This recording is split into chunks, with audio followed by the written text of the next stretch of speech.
Very good. All right.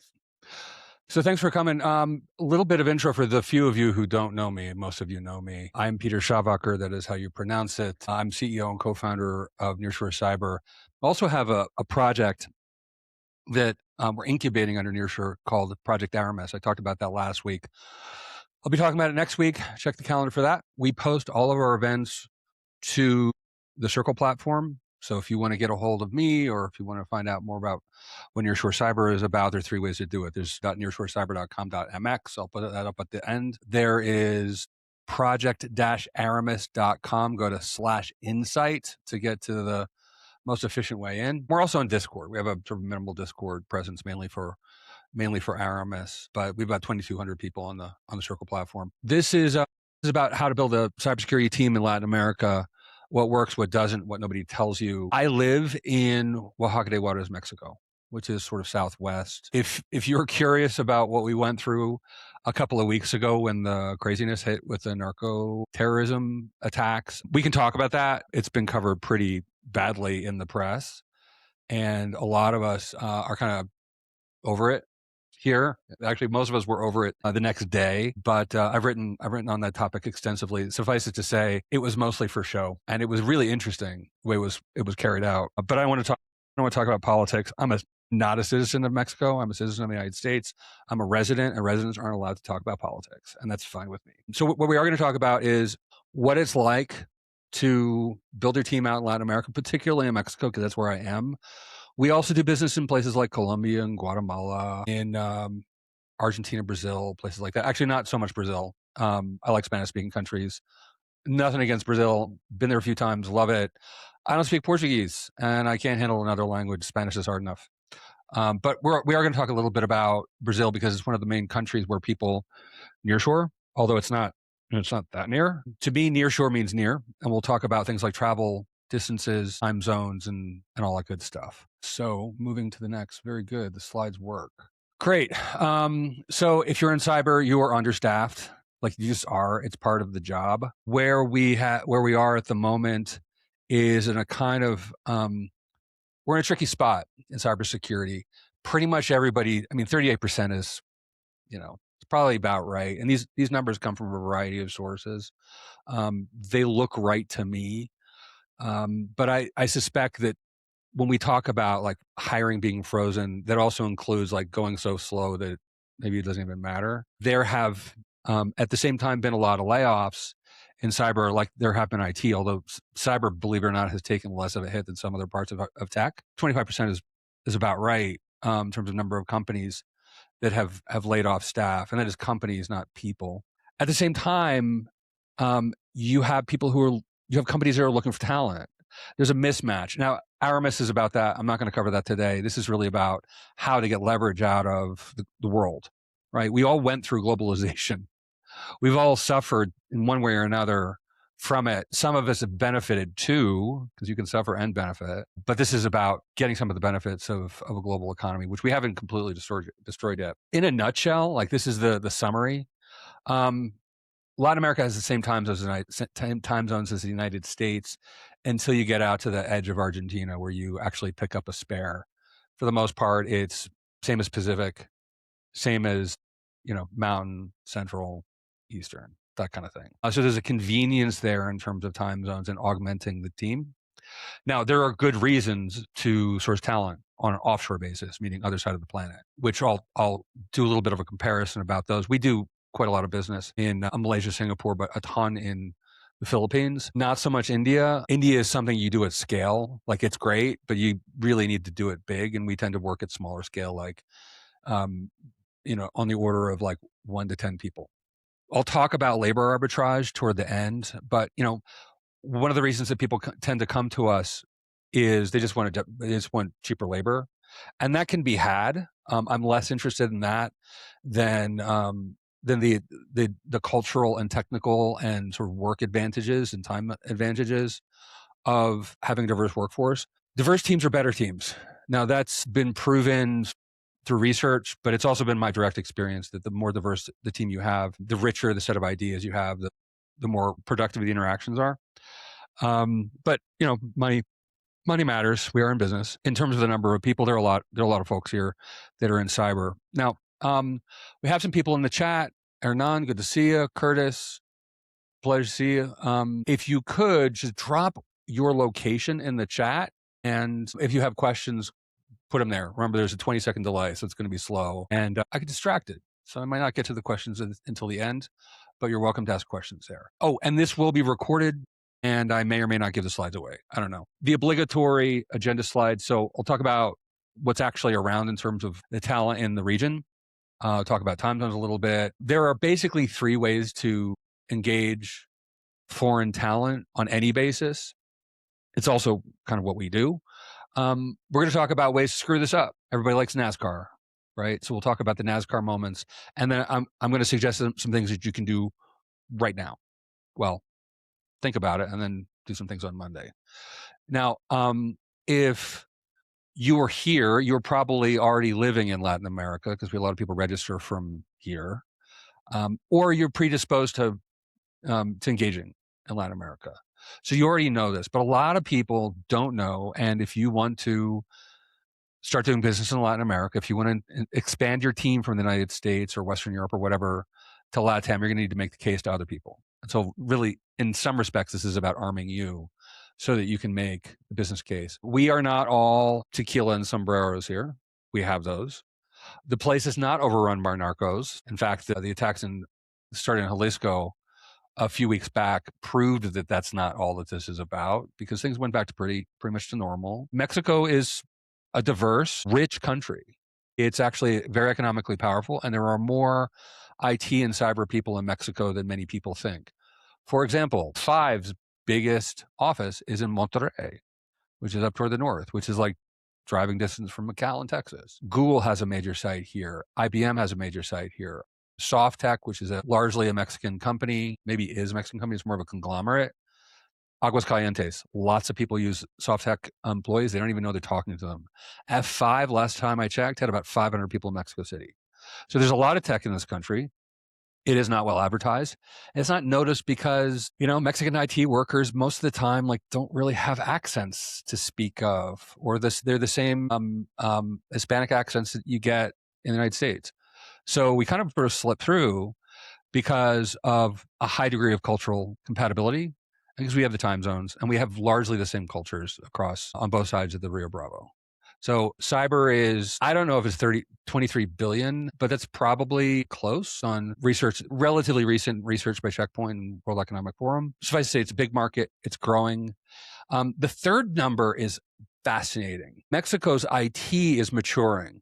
I don't have the number up because it's kind of hearsay, but you can find some numbers on the healthcare system that tell you that 90% of Mexican healthcare records are on paper. 90% are on paper. Why? People care a lot about record keeping.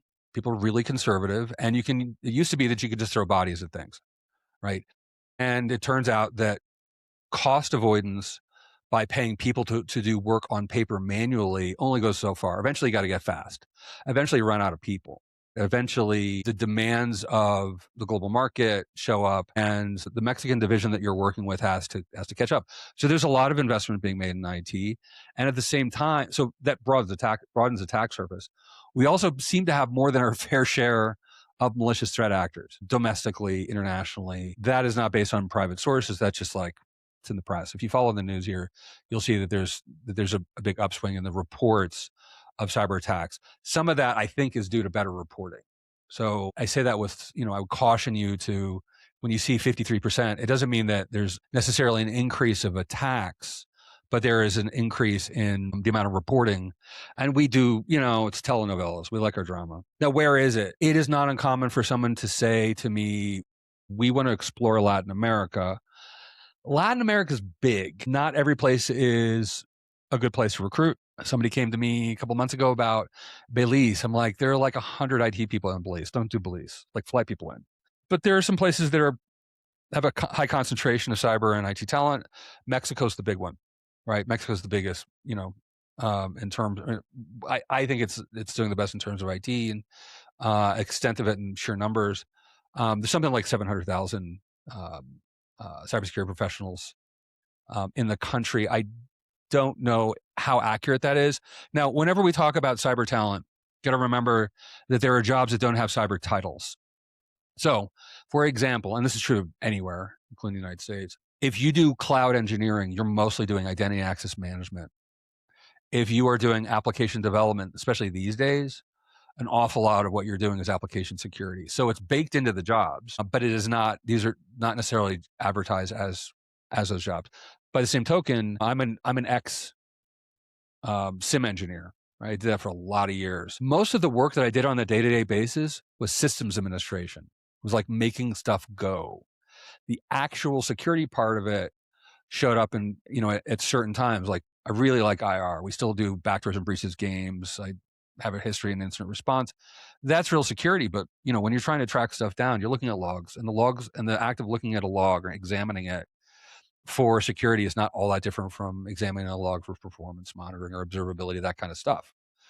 So, Jalisco. Oh, that's right. You live in Jalisco, Jeffrey.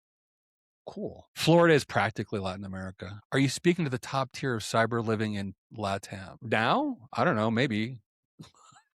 Yeah, like we kind of know everybody. Let me back up for a second. When we started this, it was because I needed to start some kind of company. And I really like some recruiters. Like recruiters can be powerful allies when it comes to understanding your business in the market, and not just like the people market, but like they have a good recruiter will keep their finger on the pulse of the vertical that you're in. I work with some superb ones at Optiv and then later. And when I started this, I'm like, I really want to be like those folks. And that's why we started Nearshore Cyber as a staff and recruiting company. Now we wound up doing other things like some GRC and some IR, and I've done some fractional CISO, although not much lately because I don't have time for it. But we had to get embedded quickly into the Latin America cyber market. And the way we did that was backdoors and breaches games, CISSP study groups, all the stuff we did for free, translating reports by the IDSA into Spanish and promoting them here. Basically like helping build the cybersecurity community with the tools that we had available to us and making friends. And we made a lot of friends. So there are just some marvelous people in this market. And yeah, we're in touch with those folks. Okay, so Mexico is a good one. Colombia, much lower cost of living, like significantly lower cost of living. If you are middle class in Mexico and you want to live cheaper, Bogota is a good choice. Medellin is great. It's beautiful. The narco thing is long past. It's relatively safe. Brazil, big market, excellent application security. Portuguese, really complex legal environment. I don't touch Brazil. Happy to advise on it. Some powerhouse brands there, like AB InBev, where I worked with them years ago near Sao Paulo. You can be very successful sourcing talent out of Brazil, but just know that although it is technically Latin America, it doesn't function in exactly the same ways, and it is really tricky from a legal and regulatory perspective. It should be on your list if you're thinking about the region. Argentina is terrific. Their economy is a mess. It comes and goes. The currency is usually a problem. People tend to like to be paid offshore, which doesn't make me feel very good because I like keeping things above board. If compliance is your thing, you will find that Argentina actually is not as good a deal as it looks, but the talent's spectacular. A lot of the best application security people on the planet are in Buenos Aires, and they have a history of web defacements that goes back like 20 years, 25 years, and people had to deal with that problem. So Argentina is pretty cool, and they're like whip smart and funny. So in terms of like what kinds of roles, like if you're thinking about like building a whole team down here, not everything is like great, right? Some are terrific, some are not. Terrific place for SOC analysts, people who understand process, people who understand people. And a lot of that is SOC analysis work. Security engineers are plentiful here and really good. One of the reasons the engineers are good is we have to deal with a broader diversity of tech. Like there's a lot of legacy technology around, including like big iron and mid-range systems. A lot of it lives in the banking sector. There is a lot of GRC talent here. KYC is a big deal here. Anti-money laundering is really active. And with that comes a lot of excellent GRC talent. So SOC analysts, security engineers, GRC analysts, this is a really great place to come for those. Because things are expanding in terms of attack surface and threat, there's an increasing pool of incident response people. DevSecOps getting there, right? There's an awful lot of dev happening in this place. And although it's not on the slide because it's a security thing, Mexico punches well above its weight on math. Like the Zapotecs or the Mayans, I can't remember which, invented the idea of the number zero before Europe did, before people discovered it on the other side of the world. And there is a kind of mathematical thinking built into the culture that even Mexicans don't notice. But I found some fantastic data scientists, and it's a really good place to go for AI. And people will work for a lot less money and work a lot harder, and they're just easier to deal with. Better social skills in general than what you find, say, in the Bay Area. Pen testers, it's hit or miss. Like there's some really awesome ones, but it's growing and expanding, and there are other options on the planet. The thing about pen testing is it's not as time of day significant. The time of day is not as big a deal. Like you can have people work all night or any time of day, and as long as they're, abiding by change control and notifying people in the right ways, it kind of doesn't matter where they are. I really like Pakistan for pen testers. South Asia is great for that kind of talent.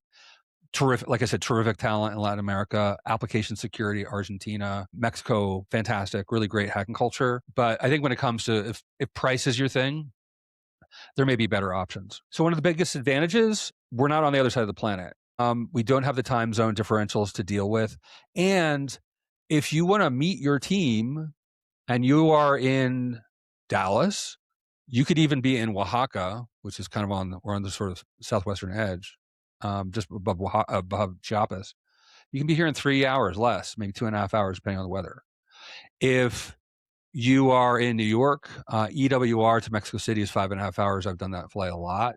So it's not like the 23-hour epic journey that it takes to get to, I think that's what it took me to get to Melbourne last time I was in Australia, 23 hours, maybe longer. It's about the same as London, right? So the example in this case is India. I don't want to take shots at India. It's just the one that everybody knows. But in terms of time zones, it's an offset of about 12 hours. Philippines, from here, it's 14, right? So it's an advantage in terms of coverage. The problem is, and a lot of people who offshore see this, is you set up a daytime, nighttime shift in Asia Pacific or in South Asia, and you think, well, now I can sleep. And what you do is you wind up staying up all night managing the team from afar. And the solution to that is hire local management who can operate independently. The problem is it needs to be a big team, and to set that up takes a long time. Whereas it is sometimes better to just operate a night shift in a place like Costa Rica or something like that. So if you want to build, and this is one of my favorite use cases, the labor arbitrage thing comes and goes, and I'll talk about that in terms of currencies toward the end of this presentation. One of the best reasons to offshore nearshore and to do both is to get better coverage around the clock. What we typically do is we'll say, like, have your US team start a little early. In this case, it's at 6 a.m. It kind of depends on where you're on the States. But if we use 6 a.m. as a baseline, then Mexico starts at 8, goes till 6, and then you can have a Philippines team pick up after that.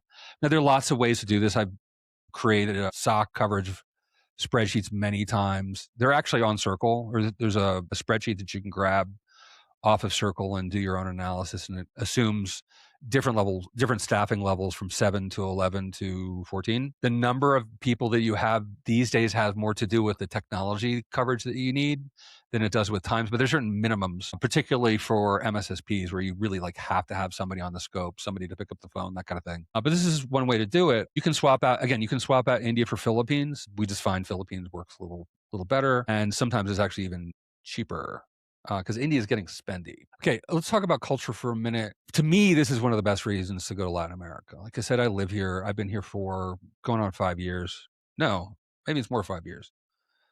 5.5. I married into a Mexican company. Some of you know Laura. She's my esposa and also my business partner. I love it here, right? People ask me, why'd you move to Mexico? And I'm like, I like Mexicans. Like, it's pretty simple. And they laugh. And it's like, yeah, like there's something really special here, really beautiful. There are also problems, right? There are conflicts that come up, not necessarily conflicts, but differences in the way people see each other and operate in groups that if you understand them, they can be assets. And if you don't understand them, they become liabilities. For one thing, knowing when you switch from usted to tú, from the formal to the informal, is important. Now, the good news is your employees will tell you, like, if you're candid about this, and they expect Americans not to have good social skills. Like, they just know, right? They know us better than we know them. And so they will guide you through that. So communication styles get better with more direct communication and private communication, not just group communication. People work in teams and work in meetings differently in emerging markets in general than they do in the United States. The reason is, from my guess, and whenever I talk about this, people seem to nod their heads and agree. You know, Mexico was in a state of anarchy about 60 years ago. It wasn't a nation until Lázaro Cárdenas comes along and pulls it together. Philippines still has an insurgency in some of the islands. India has violence, right? The United States has been sheltered from the kind of violence that we see in places like Latin America and APAC and Africa. And so people are much more freewheeling when it comes to hierarchies. When you are in a place where you are not sure how much danger is around, your first priority is usually find out who's in charge and make sure that they feel like you're supporting them.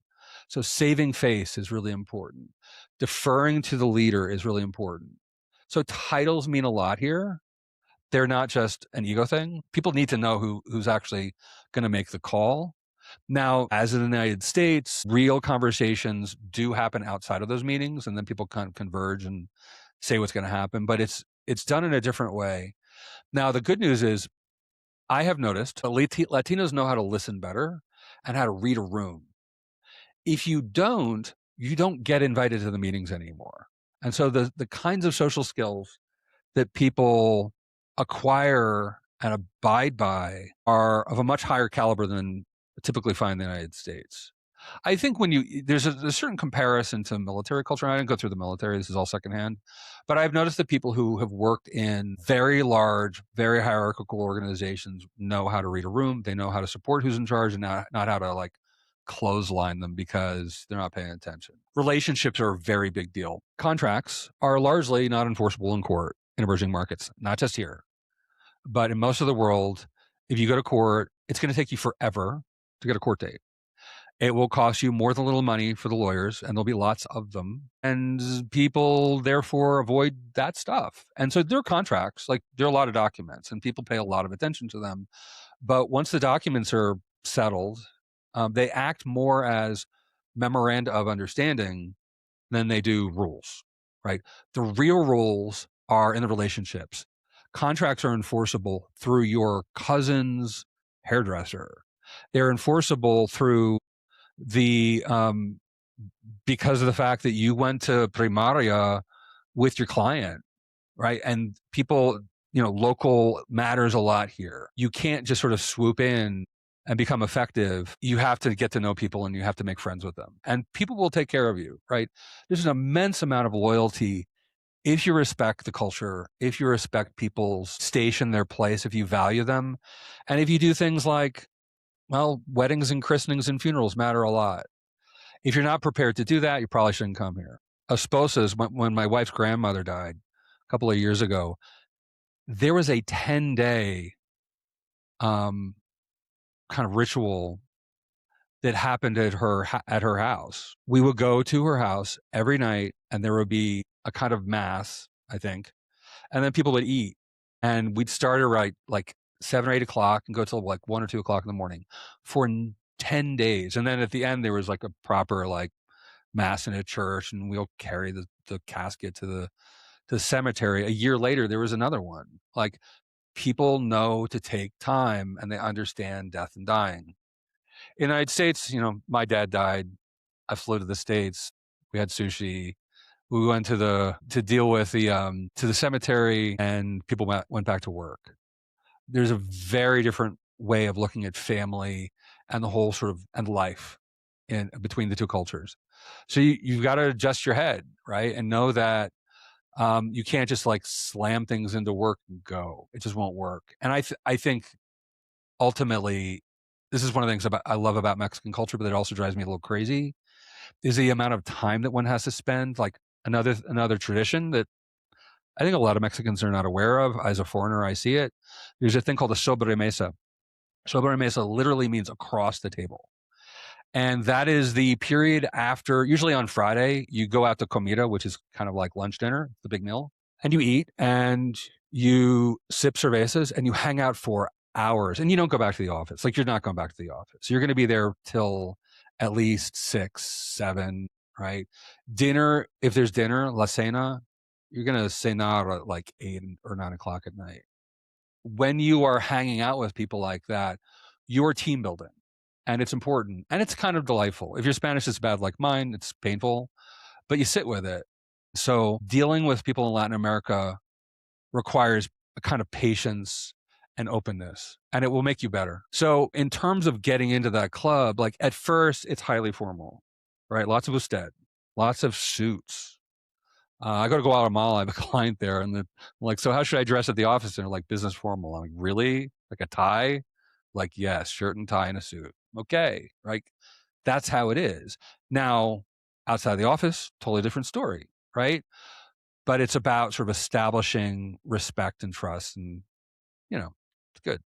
Now, in terms of having a successful team, these are some things to look at. For one, like don't put a boundary up between the main like U.S. organization and the nearshore offshore one.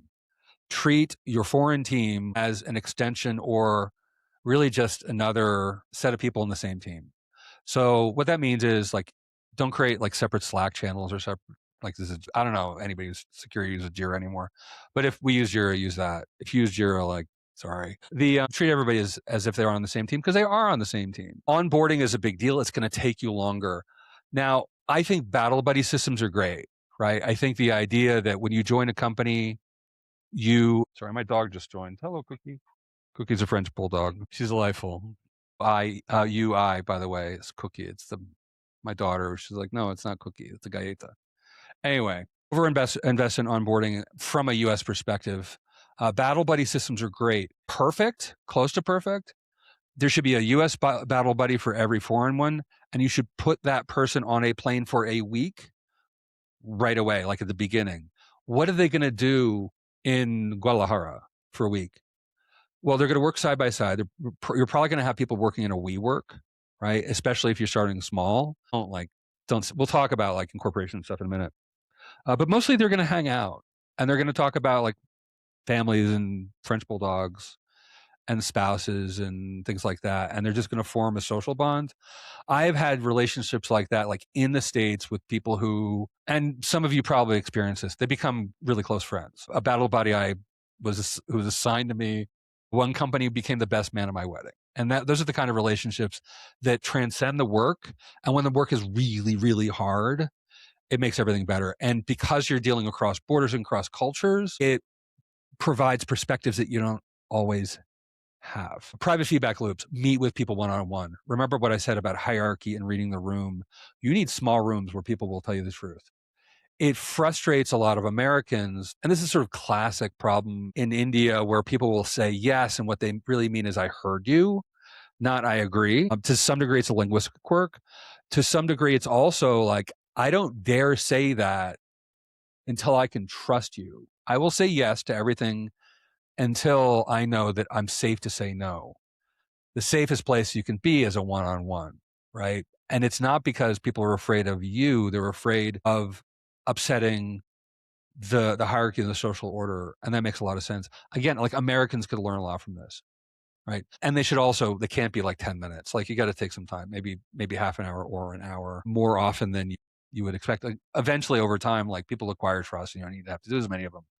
It is really common to hire people here and get the productive and then forget about them, have career paths. They don't have to be like big jumps, right? You don't have to assume that everybody's going to be on their way to be CISO or something. Most people shouldn't be. It's a terrible job. I've had it. But there should be career paths that involve a little, extending responsibility a little more autonomy, and certainly training. But training is relatively cheap here.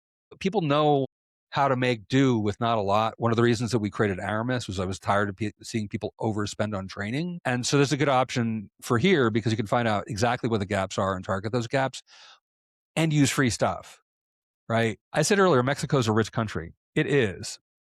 But as they say, the wealth is not evenly distributed and people are really frugal. That frugality is a major asset, particularly when it comes to professional development. The systems that you need to learn AI are close to free, and in some cases you can get them for free. And so it really comes down to the ability for people to learn and develop as professionals is more about their get up and go and resourcefulness and less about the resources that you've put in front of them. In terms of your existing team, talk about expansion, not necessarily in terms of headcount, but in terms of capabilities. We are all trying to deal with expanding attack surfaces. AI is bringing in a lot of applications, and we all have to be able to get our hands around that somehow. And so maybe you don't talk about the expansion in terms of headcount, but rather in terms of capabilities with the same number of people and just making the economics work.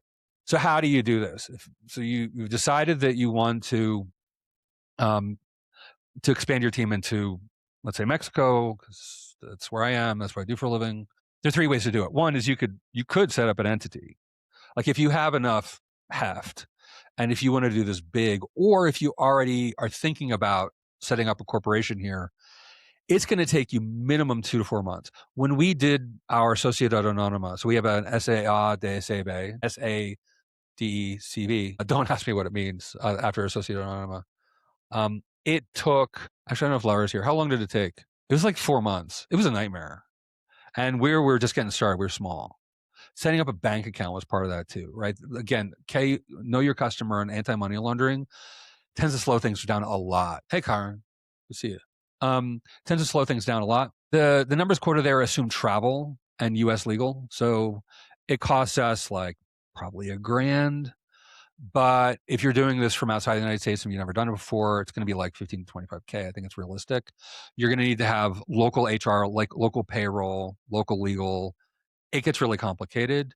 And the compliance is Byzantine and fluid. I do not recommend setting up something unless you're going to have at least 10 people. Then it starts to make sense.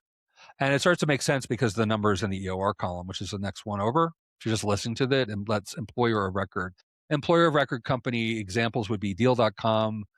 We use remote.com for everything. We actually even use it for internal timekeeping and paying ourselves. Setting it up usually costs nothing. The cost is usually on a per employee basis, and then there are like volume discounts to be had. But depending on the mode of employment, it's like $100, about $700. I think we pay $39 a month per contractor when we do contracting, right? So we have people who are on like hourly contract. They're not employees. They're doing project-based work, which is an important distinction because like the Department of Labor and the IRS, the tax authorities and the labor authorities care if they're really an employee or not.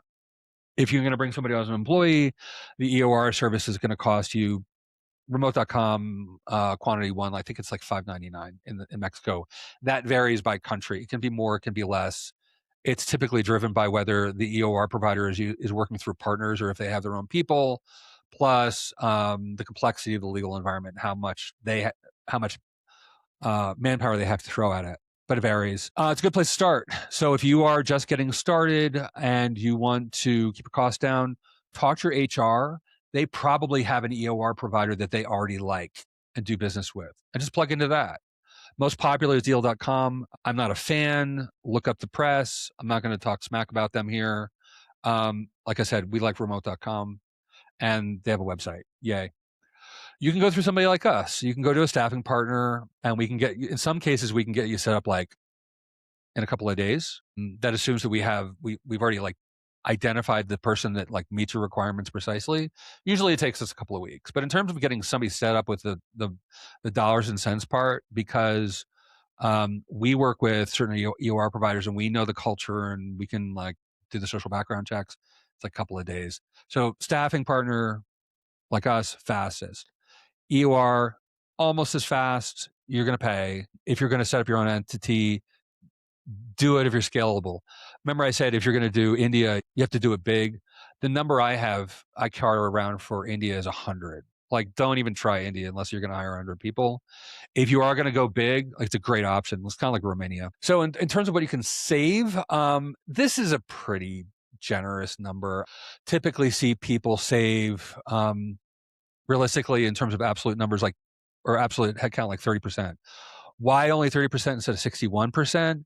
Because when people start looking at Latin America and they see the talent that's here and the capabilities they really need, the original price they have tends to go up because they can realize they can get much better talent. And so you may show up with looking to spend, the comparison is oftentimes like $100,000 all in, and you could get something with the same skills in, say, like Aguascalientes for all in $40,000 a year. But then people realize, like, there's great talent here. Maybe I need to hire a higher caliber because I can still save 30% and I can get somebody who really meets my needs instead of just like hoping. And so it's important to think of this not in terms of labor arbitrage alone, which is about money or cost, I should say, but also in terms of value. How to screw this up?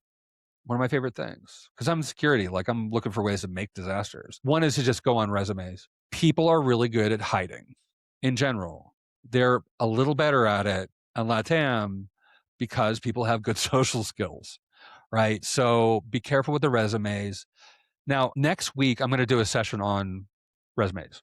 It'll be posting it on the Project Aramis page. But what I will say for the moment is, if you're not using AI to revise your resume, wake up. You can actually, most of the resumes that people make are garbage. It usually makes them worse. But if you are skilled at prompting and you actually proofread your stuff, it can be way better. And I'll be demonstrating how to do that next time. Ignoring local labor laws can make your life hell. If you, for example, have somebody who is staff and you pay them like a contractor, you can wind up with big fat fines, and there are prohibitions against acting, like specifically in Mexico, that can get people put in jail. Don't go to jail. Do not try and skirt the law. Pay your taxes, and everything's good. Now, if you can hire on a project basis, cool. I'm not a lawyer. I don't pretend to be.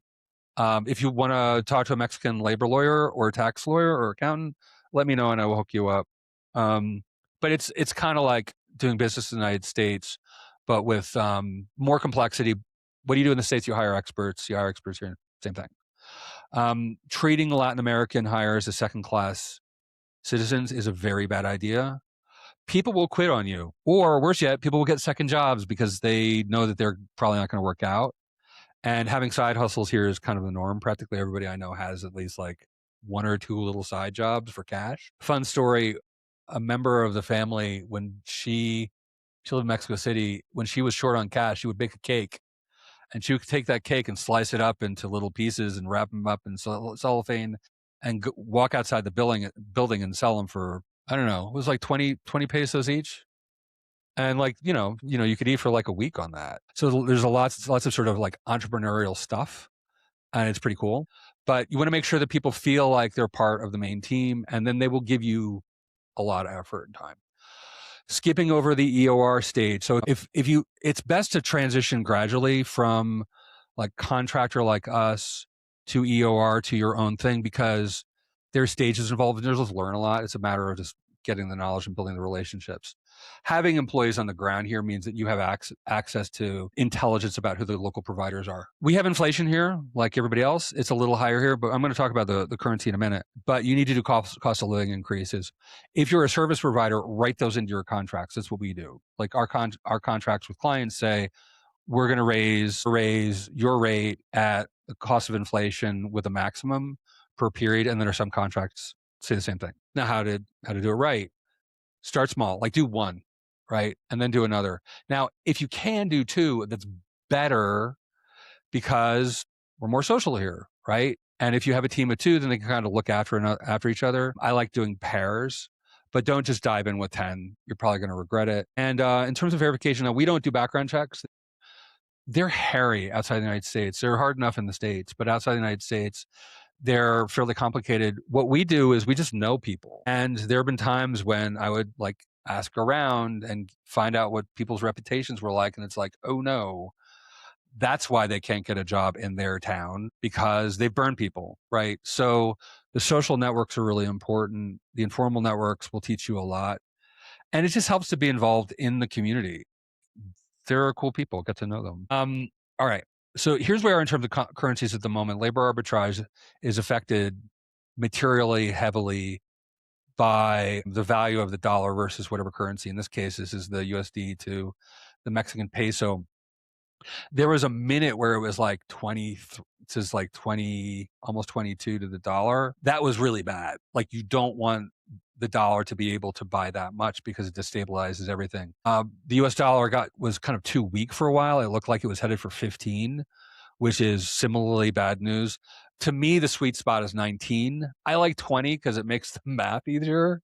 But really, like, we kind of want to be at 18 and a half to 19 at the moment. We're coming off of a pretty bad low. We almost touched $17 to the peso, and I think we're headed for 18.